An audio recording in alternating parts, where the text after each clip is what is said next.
ದಿವಸಕ್ಕೆ 60 ಲಕ್ಷ ಖರ್ಚು. 10 ದಿವಸ ಅಧಿವೇಶನ ಎಷ್ಟಾಯಿತು? 6 × 10 60 ಲಕ್ಷ × 10 6 ಕೋಟಿ. 6 ಕೋಟಿ ಖರ್ಚಾಗುತ್ತೆ. ಒಂದು ನಯಾ ಪೈಸೆ ಯೂಸ್ ಆಯಿತಾ? ಜನರಿಗೆ ಯೂಸ್ ಆಯಿತಾ? ಆ 6 ಕೋಟಿಯಲ್ಲಿ ಆ ಉತ್ತರ ಕನ್ನಡದಲ್ಲಿ ಎಷ್ಟು ಮನೆಗಳನ್ನು ಕಟ್ಕೊಡ್ಬೋದಿತ್ತು? ಆ ಮನೆ ನೋಡಿ, ಆ ಮನೆ ಬಿದ್ದಿದೆಯಲ್ಲ, ಮನೆ 10 ವರ್ಷ ಕಳೆದ್ರೂ ಕಟ್ಕೊಡೋದಿಲ್ಲ ಇವರು. 10 ವರ್ಷ ಕಳೆದ್ರೂ ಮತ್ತೆ ನಾವೆಲ್ಲ ಬೊಬ್ಬೆ ಹೊಡಿಬೇಕು. 10 ವರ್ಷ ಆಯಿತು, ಮುಖ್ಯಮಂತ್ರಿ ಚೇಂಜ್ ಆದರು. ಇದು ಯಾಕೆ ಗೊತ್ತಾ ಹಿಂಗಾಗ್ತಿರೋದು? ನನ್ನ ಜಾತಿಯವನಿಗೆ ಓಟು, ಅವನು ಎಂಥವನೇ ಆಗಿರಲಿ ನನ್ನ ಜಾತಿಯವನಿಗೆ ಓಟ್ ಕೊಡಬೇಕು. ಆಮೇಲೆ ಏನು ಕಿತ್ತೋಗಿರೋ ಪಾರ್ಟಿನೇ ಆಗಿರಲಿ ನನ್ನ ಪಾರ್ಟಿಯವನಿಗೆ ಓಟ್ ಕೊಡಬೇಕು. ಇದ್ದೇ ಮಾಡಿದರೆ ಹಿಂಗೆ ಆಗೋದು. ಸರಿಯಾಗಿರೋರನ್ನ ಆಯ್ಕೆ ಮಾಡಿ.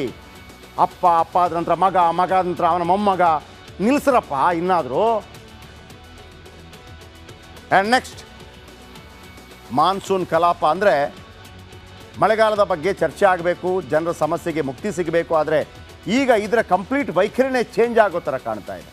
ಯಾಕೆ ಅಂತಂದರೆ ಚರ್ಚೆ ಆಗಿದ್ದು ಮಳೆ ಬಗ್ಗೆ ಅಲ್ಲ, ನಾನು ಮೊಟ್ಟೆ ತಿಂತೀನಿ, ನಾನು ಮೊಟ್ಟೆ ತಿನ್ನಲ್ಲ ಅಷ್ಟೇ. ನೋಡ್ಕೊಳ್ಳಿ.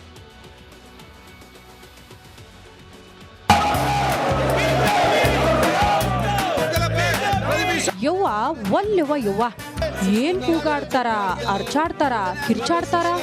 ಕಲಾಪ ಅಂದ್ರ ಇಷ್ಟೇನಾ ಅನ್ನೋ ಪ್ರಶ್ನೆ ನಮ್ಮನ್ನ ಯಾವಾಗ್ಲೂ ಕಾಡ್ದಿತ್ತಲ್ರಿ.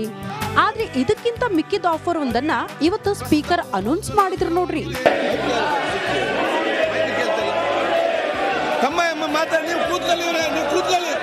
ಇಷ್ಟು ದಿನ ಕಲಾಪಕ್ಕೆ ಬರೋದು ಲೇಟ್ ಅಂತಿದ್ರು. ಹಿಂಗಾಗಿ ಇಲ್ಲೇ ಬಂದು ನಾಷ್ಟ ಮಾಡ್ಬಿಡ್ರಪ್ಪ ನೀವು ಅಂತ ವ್ಯವಸ್ಥೆ ಮಾಡಿದ್ರು. ಈಗ ಊಟಕ್ಕೆ ಹೋಗಿ ಬರೋದು ಲೇಟ್ ಆಗೈತಂತ್ರಿ. ಇದೇ ಕಾರಣಕ್ಕ ಮಧ್ಯಾಹ್ನ ಊಟನೂ ಇಲ್ಲೇ ಮಾಡ್ಬಿಡ್ರಪ್ಪ ಅಂತ ವಿಧಾನಸೌಧದಾಗ ಎಲ್ಲಾ ವ್ಯವಸ್ಥೆ ಮಾಡ್ಯಾರ್ರಿ.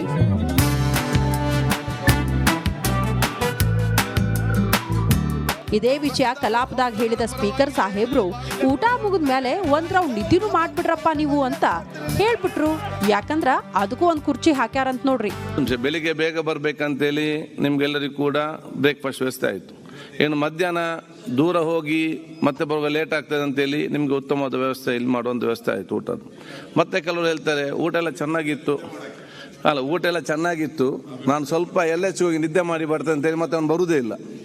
ಅದಕ್ಕೆ ನಾನು ಇಲ್ಲಿ ಚೇರ್ ಹಾಕಿದ್ದೇನೆ ನಿಮ್ಗೆ, ಅದು ರಿಕ್ಲೈನರ್ ಚೇರ್, ನೀವು ಊಟ ಅಲ್ಲೇ ನಿದ್ದೆ ಮಾಡಿ ಬೇಕಾದ್ರೆ. ಇದು ಊಟ ನಿದ್ದೆ ಮಾತಾದ್ರ ಅಲ್ಲಿ ಪರಿಷತ್ನಾಗ ನಮ್ಮ ಸಚಿವೆ ಲಕ್ಷ್ಮೀ ಹೆಬ್ಬಾಳ್ಕರ್ ಮೇಡಮ್ ಅದಾರಲ್ರಿ, ಮೊಟ್ಟೆ ಬಗ್ಗೆ ಮಾತಾಡಿದ್ರು. ನಾನು ಮೊಟ್ಟೆ ತಿನ್ನಂಗಿಲ್ಲಪ್ಪ ಅಂದ್ರು. ತಮ್ಗೆಲ್ಲರಿಗೂ ಗೊತ್ತಿದೆ, ತಾವು ಕೂಡ ಮೊಟ್ಟೆಯನ್ನ ತಿಂತೀರಿ, ನಾನಂತರೂ ತಿನ್ನೋದಿಲ್ಲ. ಆದ್ರೆ ಮೊಟ್ಟೆ ಮಾರ್ಕೆಟ್ನಲ್ಲಿ ಎಷ್ಟಕ್ಕೆ ಒಂದು ಮೊಟ್ಟೆ ಸಿಕ್ಕತ್ತೆ? 8 ರೂಪಾಯಿಗೆ ಒಂದು ಮೊಟ್ಟೆ ಸಿಕ್ಕತ್ತೆ. ಸರ್ ನಾವು ತಿನ್ನೋದಿಲ್ಲ ಸರ್, ನಾವು ತಿನ್ನಲ್ಲ ಸರ್, ನಾವು ಮುಟ್ಟೋದನ್ನೇ ಇಲ್ಲ ಸರ್. ಮಳೆಗಾಲದಾಗ ಊರ್ ಕೊಚ್ಕೊಂಡ್ ಹೋಗ್ತಿದ್ರ ಅಲ್ಲಿ ಯಾರೋ ಪಿಟಿಲ್ ಬಾರಿಸ್ತಿದ್ರು ಅನ್ನೋ ಗಾದಿ ಮಾತೈತಲ್ರಿ, ಈ ನಾಯಕರಿಗೆ ಹೇಳ್ ಮಾಡಿಸಿದಂಗೈತ್ ನೋಡ್ರಿ. Bureau report, republic Kannada. ಅಲ್ಲಿ ಸತ್ತವರಿಗೆ ಒಂದು ಪರಿಹಾರ ಕೊಡ್ರಪ್ಪ, ಏನಾದರೂ ಆಯ್ತಾ? ಏನಾಗಿಲ್ಲ, ಏನಿಲ್ಲ. ಡ್ಯಾನ್ಸ್ ಆಡಿದ್ರು, ಆಟ ಆಡಿದ್ರು, ರಾತ್ರಿ ಕುಡಿದು ಮಜಾ ಮಾಡ್ತಾರೆ, ಬೆಳಿಗ್ಗೆ ಬರ್ತಾರೆ ಅಷ್ಟೇ. ಎಷ್ಟು ಖರ್ಚಾಗ್ತಿದೆ ಒಂದು ದಿವಸಕ್ಕೆ? 60 ಲಕ್ಷ. ಊಟಕ್ಕಾದರೆ ಏನು ಹೇಳಿದ್ರು? ನಿಮಗೆ ಟೀ ಕುಡಿಯೋಕ್ಕೆ ಇಲ್ಲಿ ವ್ಯವಸ್ಥೆ ಮಾಡಿದ್ದೀನಿ, ಊಟಕ್ಕೆ ವ್ಯವಸ್ಥೆ ಮಾಡಿದ್ದೀನಿ, ರೆಸ್ಟ್ ಬೇಕಾ ಅದಕ್ಕೂ ವ್ಯವಸ್ಥೆ ಮಾಡಿದ್ದೀನಿ. ಆದರೂ ಬರ್ತಾ ಇಲ್ಲ. ಅದು ದುಡ್ಡು ಕೊಟ್ಟು. ಇವ್ರು ಬಂದರೆ ದುಡ್ಡಿದೆ ನೋಡಿ. ವಿಧಾನಸಭೆ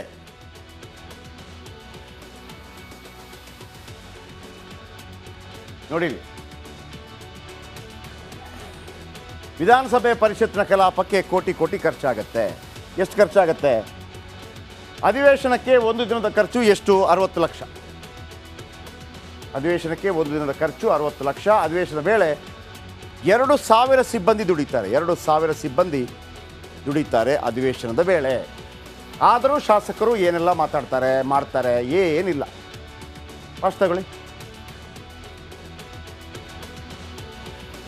ನೀವು ಸಮಸ್ಯೆ ಚರ್ಚೆ ಯಾಕೆ ಹಾಕ್ಲಿಲ್ವಾ?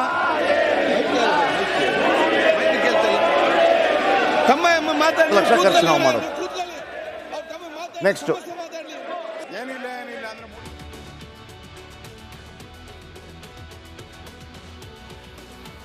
ಒಟ್ಟು 300 ಶಾಸಕರು ಬರ್ತಾರೆ.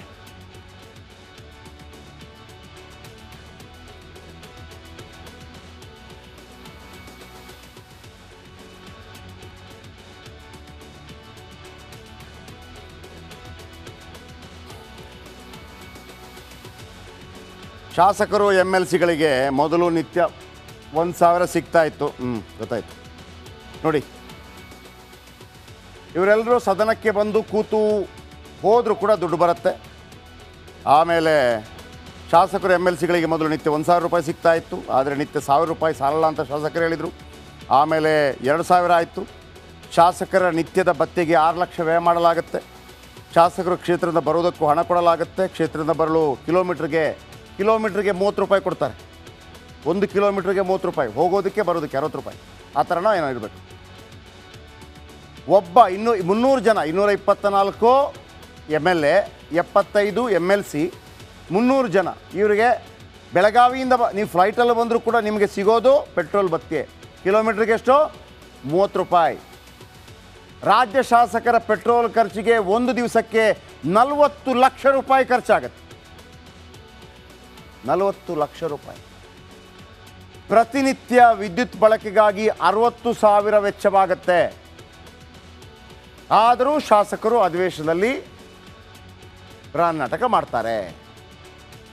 ಯಾವ ಥರ? ನೆಕ್ಸ್ಟಿಗೆ ಬನ್ನಿ.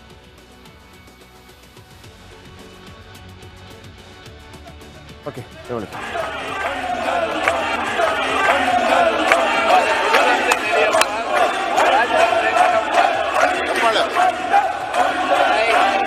ಇವತ್ತು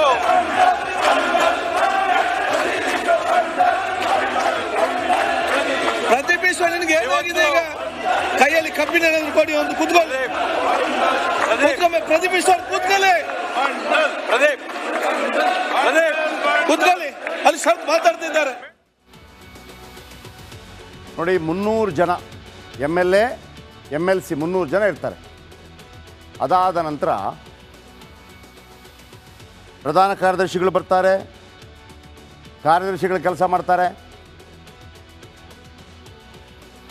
ಪೊಲೀಸ್, ಆರೋಗ್ಯ ಇಲಾಖೆ, ತೋಟಗಾರಿಕೆ ಇಲಾಖೆ, ಲೋಕೋಪಯೋಗಿ ಇಲಾಖೆ, ಆಮೇಲೆ ಕಲಾಪದ ಅವಧಿಯಲ್ಲಿ ಎಲ್ಲ 2,000 ಜನರಿಗೂ 500 ರೂಪಾಯಿ ಕೊಡ್ತಾರೆ. 500 ರೂಪಾಯಿ. ಕೇವಲ ಸಿಬ್ಬಂದಿಗಾಗಿ 10 ಲಕ್ಷ ವ್ಯಯ ಮಾಡಲಾಗುತ್ತೆ. ಹಿರಿಯ ಅಧಿಕಾರಿಗಳು ಮತ್ತು ಸಿಬ್ಬಂದಿ ಸಂಬಳಕ್ಕೆ ನಿತ್ಯ 10 ಲಕ್ಷ ಖರ್ಚಾಗುತ್ತೆ. ಅಂದರೆ ಒಂದು ದಿವಸಕ್ಕೆ 60 ಲಕ್ಷ ಖರ್ಚಾಗುತ್ತೆ. ಒಂದು ದಿವಸಕ್ಕೆ 60 ಲಕ್ಷ ಖರ್ಚು.